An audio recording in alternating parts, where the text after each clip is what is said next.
Doña Remedios Trinidad o mas kilala sa tawag na DRT. Ito ang tinaguriang pinakamalaking bayan na matatagpuan dito sa lalawigan ng Bulacan. Kilala rin itong Bulacan's Last Frontier dahil sa mga naggagandahan at natatangi nitong kalikasan na matatagpuan sa timog bahagi ng bundok ng Sierra Madre. September 13, 1977, ito ay naging ganap na munisipalidad sa ilalim ng pamumuno ng dating presidenteng Ferdinand Marcos. At ang pangalang Doña Remedios Trinidad ay hango sa ina ng kanyang may bahay na si Doña Remedios Trinidad Romualdez. Kaya naman sa videong ito, samahan niyo akong muli sa pagtuklas ng ganda ng Pilipinas. At muli po, ako po si Lakbay Kiko TV, isang mabilisang ride adventure para sa inyo. Let's go!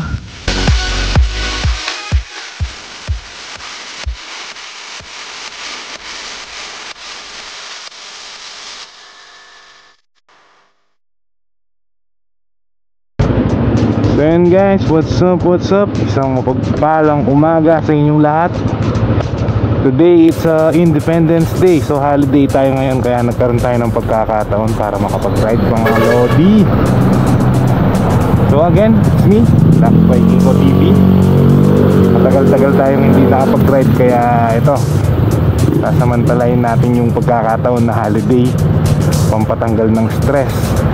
So quick ride tayo papuntang DRT. So yun, matagal-tagal tayong hindi nakapag-ride dahil nga nung mga nakaraang buwan is napakainit ng panahon.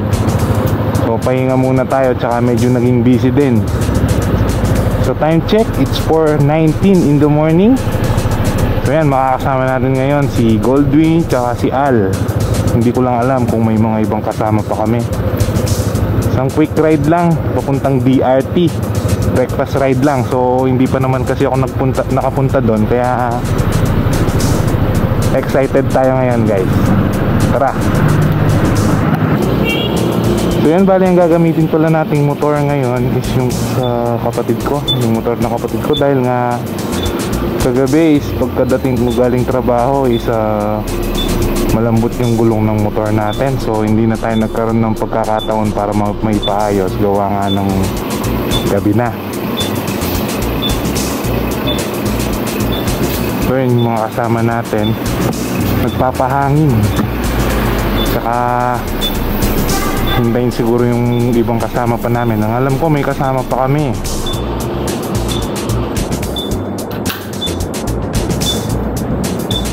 So yun, almost na full tank na rin naman.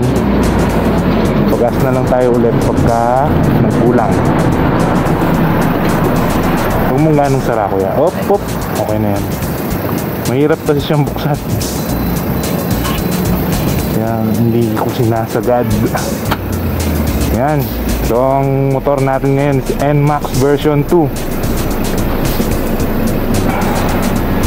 Yan. First time natin makapunta ng DRT kaya tingnan natin kung makakapagpalipad tayo ng drone doon. For sure, marami daw magagandang tanawin doon.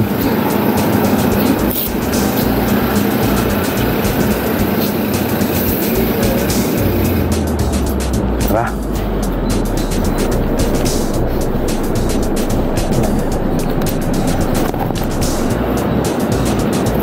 So yan, 300 ang pinagas natin.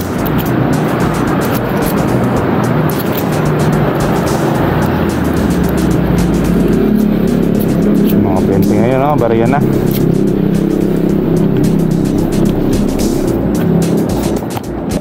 So yan, bali apat na kami. Nandito na rin si Paring Daniel. So bali ang motor namin ngayon, 3 NMAX saka isang Aerox.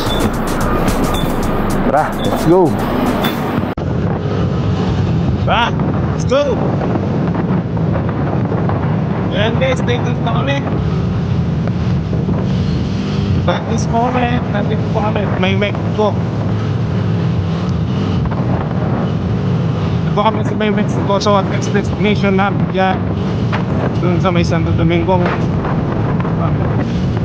Pabiyahe. Dun na lang kami magkikita. Tara!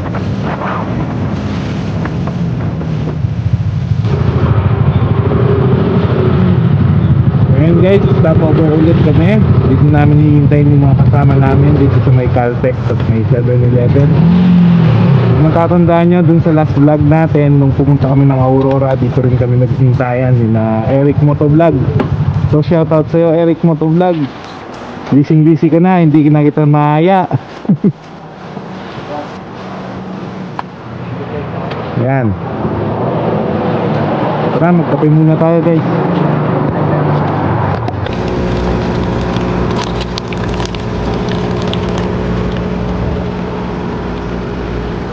Ayan guys, magkakape muna tayo. Dito tayo sa may 7-Eleven. Nakakamiss yung 7-Eleven sa may Thailand. Ako kayo, naglubag na.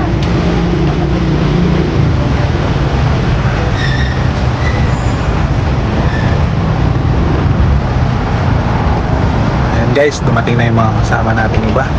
Habang tayo nagkakape, tayo na lang yata yung hinihintay. Ayan, take off na kami guys.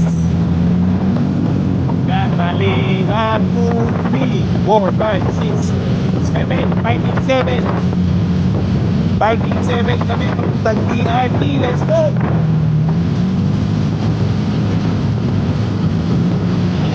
Maraming man, alam ko lahat ko sa buwis. Ayan, nakatara.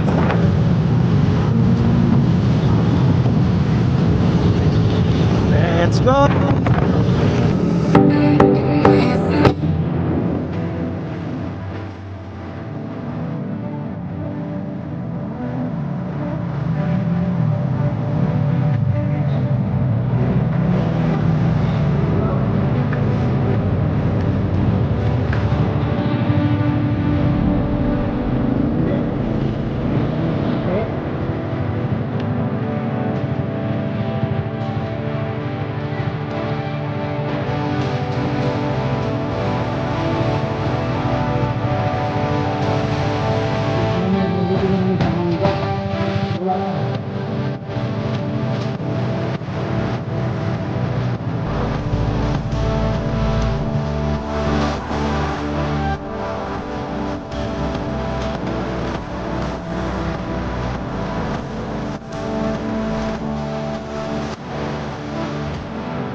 So yun guys, bali nandito na tayo sa DRT.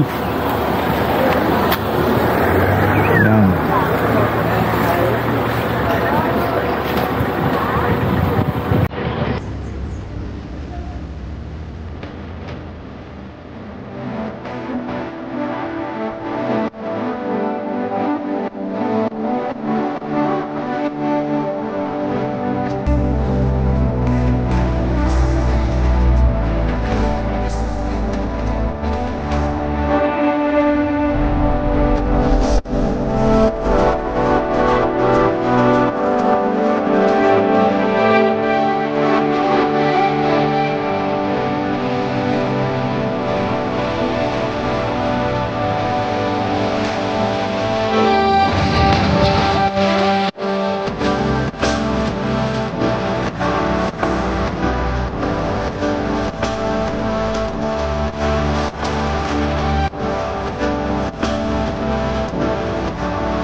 Ito po.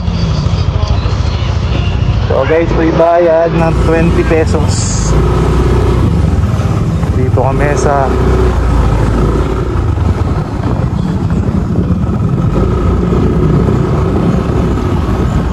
Pilon Hills.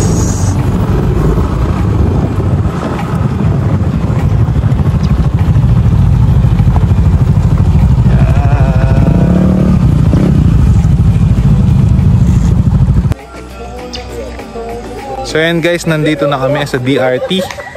So kasalukuyan, nandito kami sa Pilon Hills Cafe by Cafe Provincia. Yan.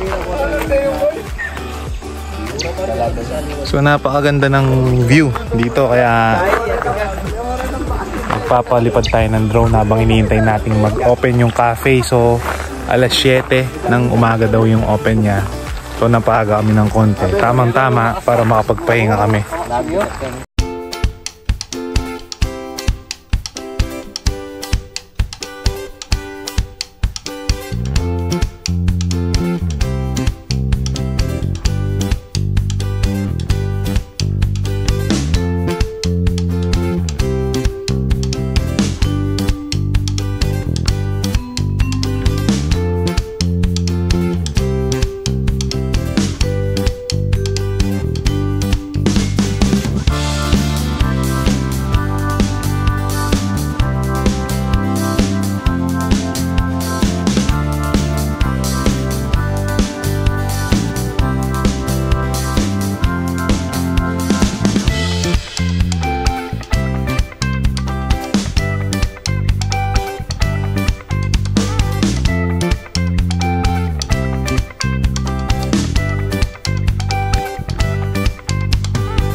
natin.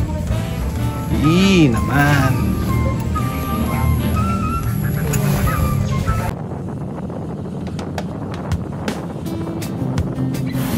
So yun guys, pauwi na kami. So dadaan nga sana kami ng mga falls, kaya lang medyo nagkulangan na sa oras. Next time babalikan natin yan. Tsaka babalik talaga tayo dito, titignan natin yung ginagawang daan, yung daan na DRT to Dingalan. Tignan natin kung ano yung update doon. So pag natapos yung daan na yun mga kalakbay, mapapadali na yung mga biyahe natin.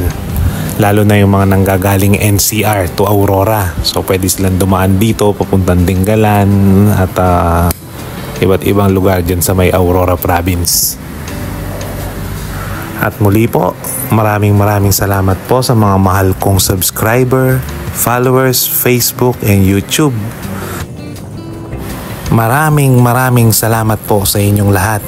At kung bago pa lang sa aking channel, huwag kalimutang mag-comment, like, and subscribe at pakipindot na rin yung notification bell. Muli po, ito po si Lakbay Kiko TV. Maraming salamat. God bless and ride safe.